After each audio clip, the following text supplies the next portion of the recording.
बिस्मिल्लाहिर्रहमानिर्रहीम। अस्सलाम वालेकुम नाज़रीन, आप यूट्यूब चैनल देख रहे हैं। मैं इमरान खान हूँ।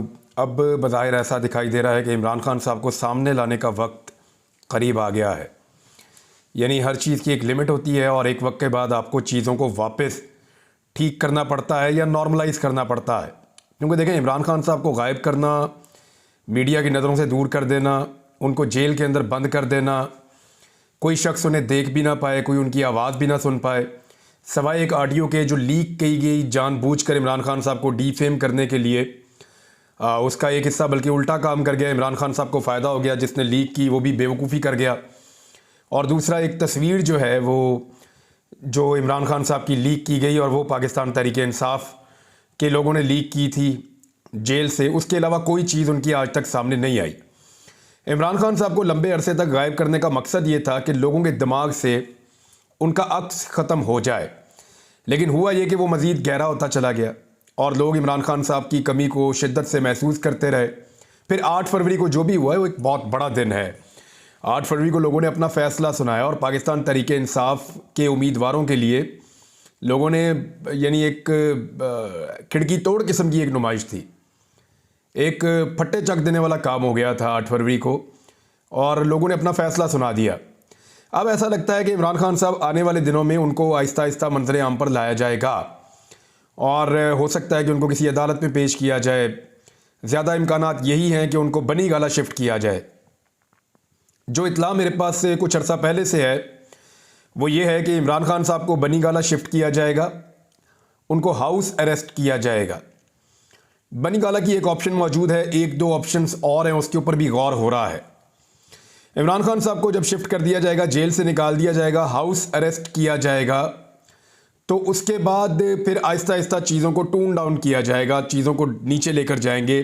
जो गर्द उड़ रही है उसके बैठने का इंतज़ार करेंगे और फिर मुनासिब वक्त पर आहिस्ता आहिस्ता अनाउंसमेंट होगी कि एक केस ख़त्म हो गया, दूसरा ख़त्म हो गया, तीसरा ख़त्म हो गया।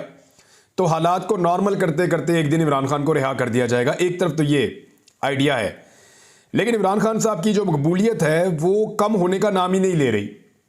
तो जिस दिन भी इमरान खान साहब रिहा हो जाएंगे, चाहे वो किसी घर के अंदर अरेस्ट हो वहाँ से रिहा हो जाएं या वो रिहा हो जाएं जेल से, उस दिन मुल्क का सारा जो सियासी मंजरनामा है वो बदल जाएगा। मैं आपको फिर कह रहा हूँ कि इमरान खान साहब का पाँव जिस वक्त कैद से बाहर आएगा तो उनका पहला बाहर निकलने वाला पाँव मुल्क के सियासी मंजरनामे को पूरी तरह बदल कर रख देगा और इसे कोई नहीं रोक सकता। बेज़ाहिर जो ग्राउंड रियलिटीज़ हैं वो तो यही बता रही हैं, पब्लिक सेंटीमेंट्स वो तो यही बता रहे हैं। देखें, मेरी बात से लोग इख्तलाफ करेंगे, इससे पहले भी लोग इख्तलाफ कर रहे थे और वो ये कह रहे थे कि मुमकिन ही नहीं है, इमरान खान को तो चंद सीटें मिलेंगी और जो लोग इमरान खान की जमात में जीतने वाले हैं उन्होंने यकीन दहानी करवा दी है कि वो जाएंगे और जाकर दूसरी पार्टियां ज्वाइन कर लेंगे। लेकिन ऐसा हुआ नहीं। मैं आपको कह रहा था कि पाकिस्तान तहरीक इंसाफ 2/3 अक्सरियत ले लेगी, उन्होंने ले ली, गो के उनसे वो छीन ली गई। फिर मैंने आपसे कहा कि इनके लोग इनको छोड़कर नहीं जाएंगे। तो आटे में नमक के बराबर चंद लोग हैं जो इस तरह का खेल खेल गए, उनकी वजूहात मैंने आपको बता दी। लेकिन ज़्यादातर लोग, बल्कि अगर मैं कहूं कि तकरीबन सारे लोग इमरान खान के साथ खड़े रहे, तो ये भी गलत नहीं होगा।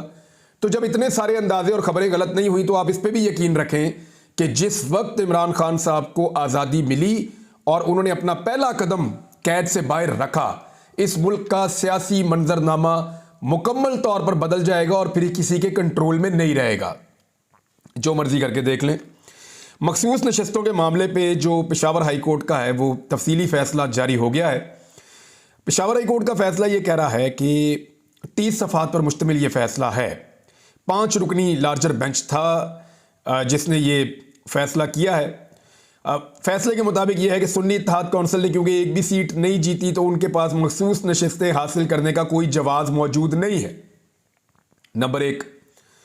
नंबर 2, ये फैसला ये कह रहा है कि एक तो वो क्योंकि सीटें जीते ही नहीं तो मखसूस नशिस्तें उनको दी नहीं जा सकती, और दूसरा जो पाकिस्तान तहरीक इंसाफ ने कहा था कि भाई फिर अगर हमें नहीं दे रहे तो इनको क्यों दे रहे हैं हमारी जीती हुई सीटें, तो इस पर भी हाई कोर्ट ने कहा कि ये तो इलेक्शन कमीशन ऑफ पाकिस्तान ख़वातीन की नुमाइंदगी जो जीतने वाली जमातें हैं या जो इलेक्शन लड़ने वाली जमातें हैं उनके तनासुब के साथ देगा।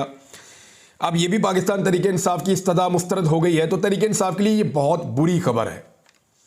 अब अगर सुप्रीम कोर्ट से उनको रिलीफ नहीं मिलता और सुप्रीम कोर्ट के अंदर उनकी मखसूस नशिस्तें उनको वापस नहीं मिलती, और साथ ही साथ ये मखसूस नशिस्तें अगर उनके मुखालिफ सियासी जमातों को मिल जाती हैं तो फिर 2/3 अक्सरियत जो हुकूमती इत्तेहाद है उसके पास पूरी हो जाएगी।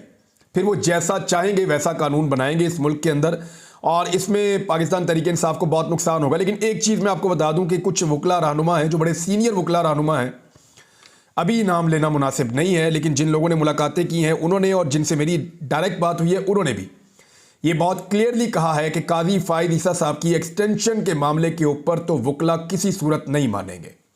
एक आधा ग्रुप है वकला का जो वक्ती फ़ायदे के लिए ये करना चाह रहा है, जो PMLN के बहुत करीबी वकला हैं, वो वक्ती फ़ायदे के लिए ये करना तो चाह रहे हैं, लेकिन वकला की अक्सरियत इस बात को कभी नहीं मानेगी, तंजीमें इस बात को कभी नहीं मानेंगी कि हम इतना बड़ा एक चेंज ले आएँ कि काजी फायद ईसा साहब जो हैं उनको एक एक्सटेंशन मिल जाए, या उम्र की मुद्दत जो है उसको तब्दील कर दिया जाए, या चीफ जस्टिस ऑफ पाकिस्तान की जो मियाद है उसको ही एक मुकर्रर करके एक्सपेंड कर दिया जाए।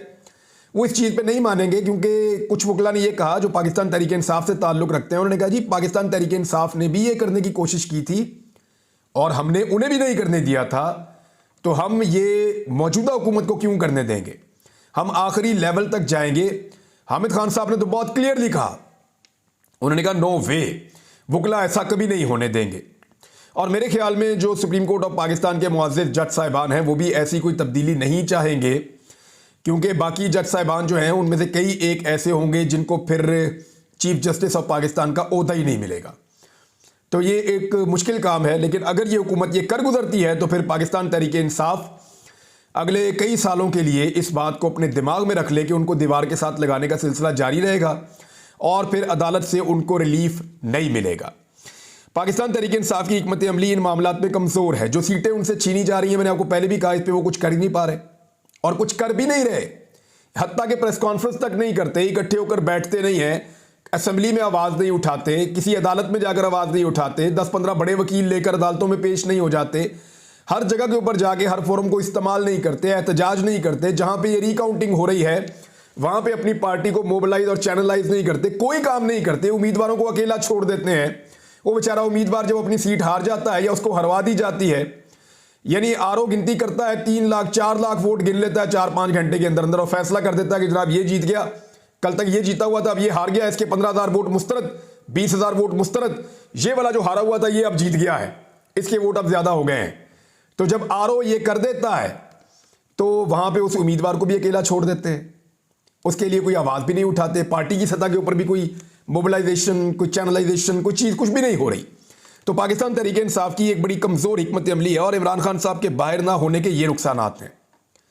यानी इमरान खान साहब की जो शदीद कमी महसूस हो रही है वो 8 फरवरी के इलेक्शन तक तो नहीं हो रही थी। देखें, क्योंकि 8 फरवरी के इलेक्शन तक सारा का सारा खेल, सारा का सारा गेम जो था वो अवाम के हाथ में था। इमरान खान साहब एक लीडर हैं, उन्होंने लोगों को मोटिवेट करना था, उन्होंने लोगों को अपने बयानिए के मुताबिक अपने आप को वोट डालने के लिए कन्विंस करना था कि मेरे उम्मीदवारों को वोट डालो। तो वो इमरान खान साहब ने जेल जाने से पहले कर दिया था, और जेल जाने के बावजूद उनकी जो सोशल मीडिया की टीम है वो इतनी बड़ी है और बहुत वॉलंटियर्स हैं, मैंने पिछले वीलॉग में आपको बताया भी, उन लोगों ने मिलकर ये सारा काम कर दिया था। तो इमरान खान साहब को 8 फरवरी तक तो प्रॉब्लम नहीं था, लेकिन एक्चुअली पाकिस्तान तहरीक इंसाफ 8 फरवरी की रात तक कभी नहीं हारी। हर महाज पे, हर जगह पे पाकिस्तान तहरीक इंसाफ 8 फरवरी तक जीती है। तहरीक इंसाफ हारना शुरू हुई 9 फरवरी से लेकर और आज के दिन तक हार रही है, क्योंकि इसके बाद 9 फरवरी की जो बहुत बड़ी इनको कामयाबी मिली वो उसको कैश करने में नाकाम रहे।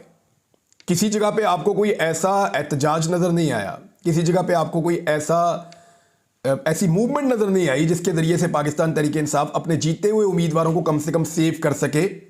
होना तो यह चाहिए था, जिन उम्मीदवारों को धांधली के साथ हरवाया गया, सलमान अकरम राजा साहब 1 लाख की लीड से जीत रहे थे, कैसरा इलाही साहिबा वहां 1 लाख की लीड से जीत रही थी, रेहाना डार साहिबा वो एक बड़ी लीड से ख्वाजा आसिफ को हरा रही थी, यास्मीन राशिद साहिबा ने नवाज शरीफ साहब को धूल चटा दी लाहौर में।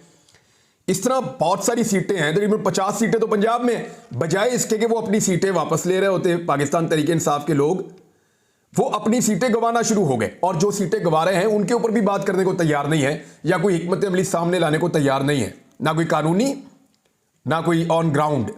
तो इस सूरत हाल में इमरान खान साहब की कमी तो बड़ी शिद्दत से महसूस होगी।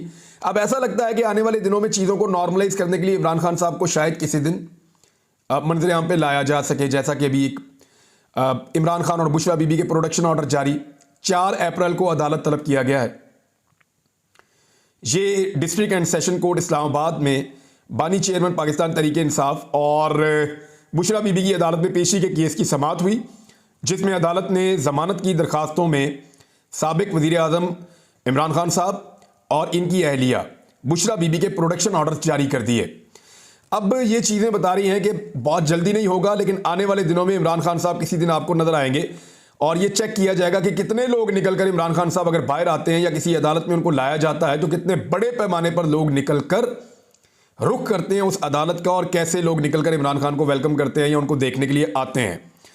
तो ये एक बड़ा सवाल है। साइफर के मामले में एक खबर है, वो मैं आपके साथ शेयर कर देता हूं, और वो भी हाई कोर्ट से है। यहां पाकिस्तान तहरीक इंसाफ के लिए अब अदालतों से खबरें उतनी बुरी नहीं है जितनी माजी में बुरी हुआ करती थी।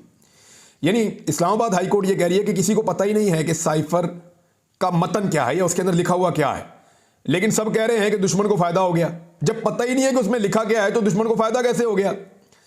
यानी शाह महमूद कुरैशी साहब की और इमरान खान साहब की अपील के ऊपर समाअत हुई। चीफ जस्टिस आमिर फारूक और जस्टिस मियां गुल हसन औरंगजेब, ये दोनों जज साहिबान वहां मौजूद थे, और सलमान सफदर साहब पाकिस्तान तहरीक इंसाफ के चेयरमैन के वकील हैं, और दीगर वकला भी वहां पे मौजूद थे। चीफ जस्टिस ने कहा कि हमने सुप्रिटेंडेंट अडयाला जेल से रिपोर्ट मंगवाई थी, सुप्रिटेंडेंट अडयाला जेल की जानिब से रिपोर्ट अभी तक पेश नहीं हो सकी। सलमान सफदर साहब ने जो है वो अपने दलाइल जारी रखे। उन्होंने कहा कि साइफर ऑफिस 24 घंटे काम करता है, साइफर बजरिया ईमेल मौसूल हुआ।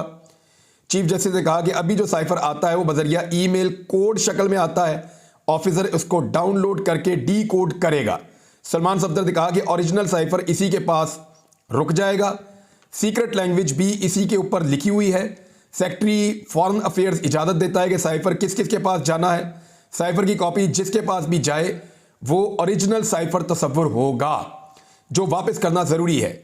ये साइफर वापस करके ज़ाया कर दिया जाता है। जस्टिस मियां गुल हसन औरंगजेब ने कहा कि जो ईमेल कोडेड फॉर्म में बजरिया ईमेल आया, क्या वो अब मौजूद है? इस पर स्पेशल प्रोसिक्यूटर हामिद अली शाह ने कहा कि जी वो तो रहेगा, क्योंकि वो तो कोड्स की शक्ल के अंदर है। चीफ जस्टिस ने कहा कि ये एक ऐसा केस है जिसका कोई डॉक्यूमेंट और मतन तक रिकॉर्ड पर नहीं है। यानी किसी को पता ही नहीं है कि साइफर के अंदर क्या लिखा था। जो इमरान खान साहब ने एक क्लेम किया वही है, और किसी को यह भी नहीं पता कि उसमें लिखा गया, और उसकी बुनियाद के ऊपर इमरान खान साहब को सजा दे दी। मैंने आपसे कहा था कि यह बहुत ही कमजोर केस है, ये उड़ जाएगा। अब अगर अदालत यहां पे इंसाफ देती है तो ये सारे जितने भी रिमार्क्स हैं इनको पढ़ने के बाद, और बहुत सारी डिटेल्स हैं आपने मुख्तलिफ खबरों में देखी होगी, लेकिन लुब्बे लुबाब उसका ये है कि साइफर का जो केस है वो उड़ने जा रहा है, वो फारिग हो जाएगा, उसके अंदर कुछ नहीं बचेगा। तोशा खाना का केस, उसमें भी कुछ नहीं है, वो आपके सामने है। जितनी गलतियां उस ट्रायल के अंदर हैं वो ट्रायल एक दिन नहीं ठहरेगा अगर अदालत ने इंसाफ दिया तो। और एक मजायका केस जो है वो तो जजेस हंसेंगे और कुछ नहीं करेंगे जब भी कभी वो निकाह नामे वाला केस आएगा, और वो केस तो मुझे लगता है कि लगाना भी तौहीन है अदालत की, उसको तो फौरन उड़ा देना चाहिए। तो इमरान खान साहब को जेल में रखने के जवाब खत्म होते चले जाएंगे आहिस्ता आहिस्ता। ये तो चले कुछ अच्छी खबर है, लेकिन मैं एक चीज़ और, अभी खबर चल रही है, खबरें तो बहुत सारी हैं, अगले वीलॉग में आपको बताता हूँ, लेकिन एक खबर चल रही है मैं आपके साथ शेयर कर देता हूँ। जो खबर चल रही है पहले देख लें वो क्या है। खबर यह है कि एचिसन कॉलेज के प्रिंसिपल माइकल ए थॉम्सन ने गवर्नर पंजाब से इख्तलाफात की बिना पर ओहदे से इस्तीफा दे दिया है, जबकि एचिसन कॉलेज के बोर्ड ऑफ गवर्नर के सीनियर मेंबर सैयद बाबर अली भी मुस्ताफ़ी हो गए हैं। ये एक तरफ की खबर है। प्रिंसिपल माइकल ए थॉम्सन ने अमले के नाम खत में कहा है कि स्कूलों में अकरबा परवरी और सियासत की कोई गुंजाइश नहीं है। इंतहाई बुरी गवर्नेंस की वजह से मेरे पास कोई और चॉइस नहीं है कि मैं इस्तीफ़ा दूं। मामला यह है कि आहद चीमा साहब जो शहबाज शरीफ साहब के बहुत करीबी साथी हैं और उनकी करीबी काबीना का हिस्सा हैं, तो आहद चीमा साहब जो हैं उनके 2 बच्चे पढ़ते थे एचिसन के अंदर, और उनकी फ़ीस माफ़ी के लिए कि उनकी फ़ीस माफ़ कर दी जाए, गालिबन 2 साल की है, तो उनकी फ़ीस माफ़ कर दी जाए, इस सवाल से गवर्नर का प्रेशर क्यों डलवाया गया एचिसन पे, और एचिसन कॉलेज के प्रिंसिपल ने यह मानने से इनकार कर दिया। और जब उन्होंने ये मानने से इनकार कर दिया तो इस बुनियाद के ऊपर उनके ऊपर दबाव और बढ़ा, और फिर उन्होंने इस्तीफ़ा दे दिया। एक तरफ की कहानी तो ये है। लेकिन काजिम खान साहब बड़े मोतबर जर्नलिस्ट हैं और इनका ताल्लुक डेली टाइम्स से है और पाकिस्तान भर के अखबारात को लीड करते हैं एक तंजीम को। तो काजिम खान साहब ने जो बात की उसको भी फेंका नहीं जा सकता। उन्होंने कुछ हक़ाइक़ सामने रखे हैं, तो बात कुछ भी हो हकीकत बयान ज़रूर करनी चाहिए। उन्होंने ये दावा किया कि अहद चीमा की जो बीवी हैं, ये जून 2022 में इनको वफाकी हुकूमत में ट्रांसफ़र किया गया था। तो इन्होंने एचिसन कॉलेज से कहा कि मेरे बच्चों को एक लंबी ब्रेक दे दी जाए क्योंकि मुझे वहाँ भेज दिया गया, मेरे बच्चे मेरे साथ जाएंगे। तो प्रिंसिपल ने पूरी फ़ीस की अदायगी के साथ मशरूत कर दिया। उस वक्त उन्होंने कहा जी पूरी फ़ीस आप देंगे, जब भी आप वापस आएंगे बच्चों की पूरी फ़ीस देंगे। अगर आप पूरी फ़ीस देंगे तो फिर हम आपको जो है वो आपके बच्चों को इतनी लंबी छुट्टी दे देते हैं। तो उन्होंने कहा ठीक है, वो लेकर अपने बच्चों को चली गई।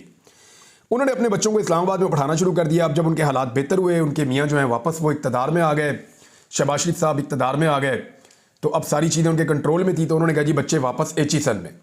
अब जब बच्चों को वापस एचिसन में लाना था तो इस सूरत हाल में उन्होंने कहा जी हम फ़ीस नहीं दे सकते, हमने उस स्कूल की दी है जहाँ इस्लामाबाद में पढ़ाया, अब यहाँ पे भी फ़ीस देंगे तो डबल हो जाएगी। तो इसके लिए क्योंकि अब उनकी हुकूमत है, उन्होंने गवर्नर का दबाव डलवा दिया। तो जब गवर्नर का दबाव डलवाया तो ये मामला उन्होंने बोर्ड ऑफ गवर्नर के सामने रख दिया और वहाँ पे इन्फ्लुएंस करके ये मंजूर करवा लिया कि जो बच्चे भी लंबी छुट्टी पर जाएंगे वो अपनी फ़ीस अदा नहीं करेंगे। प्रिंसिपल ने कहा कि ये गलत है। इस तरह तो ये एक रास्ता खुल जाएगा, जो मर्जी दिल करेगा अपने बच्चों को ले जाएगा, जहाँ मर्जी पढ़ाएगा, जब दिल करेगा ला के वापस वहीं से शुरू करवा देगा और वो फीस भी नहीं देंगे और वो सीटें भी अपने पास कंट्रोल में रखेंगे। तो ये उसूली तौर पर प्रिंसिपल को लगा कि गलत है और वो इसके खिलाफ खड़े हो गए। अब ये दबाव बढ़ता गया और इस बुनियाद के ऊपर यानी बच्चे 2 स्कूलों की फीसें अदा नहीं कर सकते। एक तरफ का मौक़िफ़ ये है कि हमारे बच्चे लंबी छुट्टी पर चले गए थे, लेकिन जब गए थे तब उनको पहले बता दिया था कि आप वापस आएंगे आपको पूरी फीसें देनी पड़ेंगी। अब वापस आए तो इक़्तिदार भी साथ है, तो इक़्तिदार का आपको पता है नशा और ताकत अलग होती है। तो गवर्नर को कह के उन्होंने काफ़ी इन्फ्लुएंस करवाया, तो ये मामला वहाँ पर ख़राब हो गया। बोर्ड ऑफ गवर्नर से उन्होंने अपनी मर्जी करवा ली क्योंकि बोर्ड ऑफ गवर्नर्स के अंदर ज़्यादातर बंदे पाकिस्तानी हैं सारे। एक बीच में गोरा है वो अड़ गया, उसने कहा जी ये सवाल ही पैदा नहीं होता और उसकी बुनियाद के ऊपर उसने रिज़ाइन कर दिया। दूसरी जानिब ये कहा जा रहा है कि इसकी वैसे भी मुद्दत मुलाजमत ख़त्म हो रही थी तो इनको वैसे ही जाना ही था। तो अब दोनों तरफ की बातें मैंने आपके सामने रख दी है। तो ये एक स्कैंडल इसको कहा जा रहा है कि इस हुकूमत का पहला स्कैंडल सामने आ गया है। बहरहाल बाकी चीज़ें आपको अगले वीलॉग में बताता हूँ। अब तक के लिए इतने अपना ख्याल रखिएगा, अपने इस चैनल का भी। अल्लाह हाफ़िज़।